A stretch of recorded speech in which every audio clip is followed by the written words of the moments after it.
Good afternoon, Abbotsford residents. I'm Mr. Pelican. I'm running for your mayor of Abbotsford. And you know why I'm running is to bring the R.C.P. in.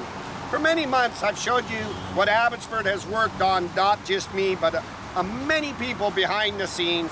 And we're so grateful for that. But it's to fight for their city. It's for fight for their city, what was taking place. It's so intertwined, it's hard for the average voter to wrap their head around of what was taking place. In layman's terms, they were frauding your money, using the local officials and the police for threats, and they were all friends. It was a buddy-buddy system, and they were embezzling and creating portfolios for themselves, lifting their jobs, and then blocking the average person that wanted to run for election, but using their friends in the police department to threaten. Till it got into organized crime, trying to end somebody's life, using the police to cover it up and no investigations. Make no mistake, this is a complete mob, They knew by holding out criminal investigations and everything, they were doing damage control till they sunk themselves to the bottom. The Abbotsford police are no police force. We'll get on that on another subject. But today I want to talk to you about Patricia Dreesen. Patricia Dreesen is a sitting city council. She was no voice. She registered a new party. She was no voice when she was being in the debate, and she knew what Abbotsford first did when they said I grabbed Sandy Blue up the dress. Wrecked somebody's career, put their family in harm's way and everything, and she went along with this filthy, disgusting garbage.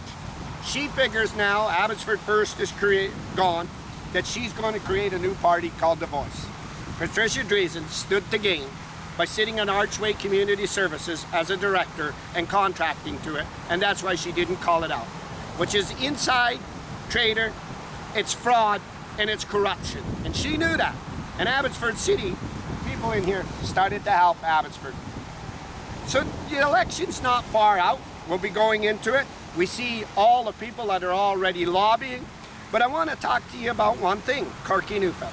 Corky Neufeld went around to my friends that are in this community, that worked hard to stop the corruption, and put out there to my friends, ask Mr. Pelican to lay off me a little bit about Amric Moran and the lift that was in the ledge, and I did it wrong over everybody else, and he knew that. He knew he shouldn't have took Amric. Amric lives in a different riding, and he didn't call out Dave Sidhu's piece of property, Andy Sidhu, lifting to Vitalis, and he didn't, because he's after the job to be shadow minister. I want to make Caroline Finley understand this. Corky Neufeld's job is to help you get the NDP down. And he knew what was taking place on Tracy Road by Council Dave Sidhu and the slate, Abbotsford First, and lifting his dad's piece of property in favor for his dad helping Ross to get loaded. They were buddies in the election. Using Vitalis, the Vanderpools to buy it, and then getting corporate welfare and handouts and increasing Andy Sidhu's richness of buying his piece of property, changing the zoning, bringing commercial business there, which is not allowed to waive these taxes. Corky knew this. So I'm going to tell Corky, Abbotsford residents had the same garbage with Mike de Jong, and I guess that dirty office that you took over from Mike de Jong has got that bad stigma in it, and you're going away doing it. So maybe you have to change your office and get somewhere where you got new vibes and new energy. Mr. Pelican ain't going to back off. And I want to make Caroline Finley see that this MLA should be hammering what took place on Valley Road.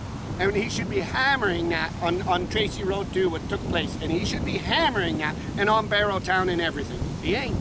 He's only after another portfolio, increase his richness for shadow minister, put him up on the benches, tell him shave his head and get there.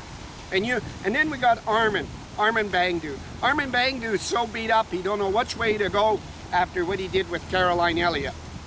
They created this problem. They ran where they thought the power was going to be, and the power wasn't there. Then they ran back, and then they ran and they ran. They didn't go behind somebody, stay behind somebody and say neutral. But they have an obligation. And Corky has an obligation. Help me, he said, help me. He said, help me. He had an obligation to walk into the ledge and say, Mr. Pelican, the federal conservatives witnessed, the EDA witnessed Henry Brown trying to end the life. We need the Attorney General and the R.C.P. So we're going into elections. Let me tell you what's got to be done. Here's what's going to be done. I told you, Gurpreet Rai, the Abbotsford City now needs you. Be a voice, stand up. I encourage Eric Nivel, be a voice, stand up, run for council. You could come in, you can audit, you can help Abbotsford. You knew what Henry did in the last time, and you knew what they were all doing. And I could encourage Suki Dami. I told Suki, you need to run for council, you need to have, we need to make sure that Vicky Hopes can't advertise Abbotsford First and Ross as a great team again. We need to make sure that Dave Sidhu and Andy Sidhu don't get the word to the South Asians, oh, this time it's going to be different. And let me tell you what they're going to do, residents. They set up their plan that they need to hold for the next 5 years. Ron Funk's job sites, I explained it all. So I encourage you all, I encourage every resident of Abbotsford to help Abbotsford put your name forward to be a city council, our mayor, and I'll guide you, I'll help you, I'll bring you there, but in the debates, I'll take you on to show Abbotsford who's better.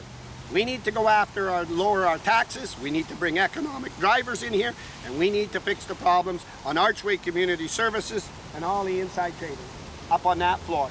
And we need to go after the engineers and people like Magda to put Abbotsford residents in harm's way. It wasn't about this city growing, it was about them and their wealth. And then we need to make sure we go after that.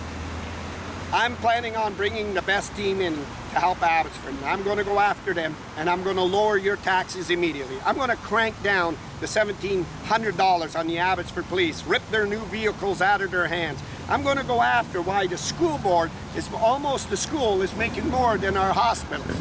And we're going to go after that when our infrastructures and sewers haven't been fixed. But we want to increase, and we're going to go after the DBA, the Downtown Business Association. Why taxpayers are funding that. They're going to have to go out and fight for themselves. You know why they fought for it and why the city helped it? Because it gave it votes. We're going to put the Chamber of Commerce, Alex Mitchell and Greg Toes on their ass and make sure they do stuff for small businesses and not their friends. And we're going to make sure that it's jammed each and every way, that there's so many eyes on this city that you don't want to go in and take a penny. We're going to go through it with forensic audits. That needs a man at the commander and the helm. I've been here from day one for my residents, I've been here for my South Asians, and I've been here to make sure Suk Mangale and Rianne Gasper and honest people remove the establishment and get in. And we're going to go into this city, the last turning stone, and we're going to give 62-year-old Ross Siemens a kick of his life. We're going to kick him, and we're going to kick him hard. Now you watch him. You watch how Vicky Hopes and everybody tries to protect him, because Ross should just come out, call a public press conference, say, look, we set up the official community plan for the next 10 years with our developer and our friends. It benefits us so we can get out and have everything intact and our richness. And we need to make sure that you get out and elect us. There ain't going to be no Greg Toes. There ain't going to be no Gabriel telling me that I can't go into debates, pulling my signs and not allowing my scrutinees in because they needed Ross. I'm going to kick that little Gabriel so far, that little bald-headed man, he's going to shake like he's never shook before. You don't want to play in an election. It sparks everybody. Even people that you think are supposed to hate me, as soon as you touch that democracy in that election, whoa, do they fly in here. They just fly in here. So Abbotsford residents, please put your name forward, but we got to make sure we do one thing as a city. And that is very, very clear. I made it very clear how we stop it. We don't protest.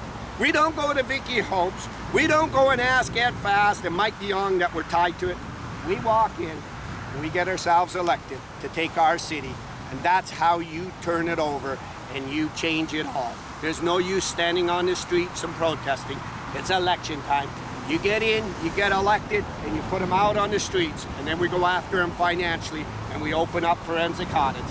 And the R.C.P. are the best of it. I'm live, Abbotsford City Hall, Abbotsford, British Columbia.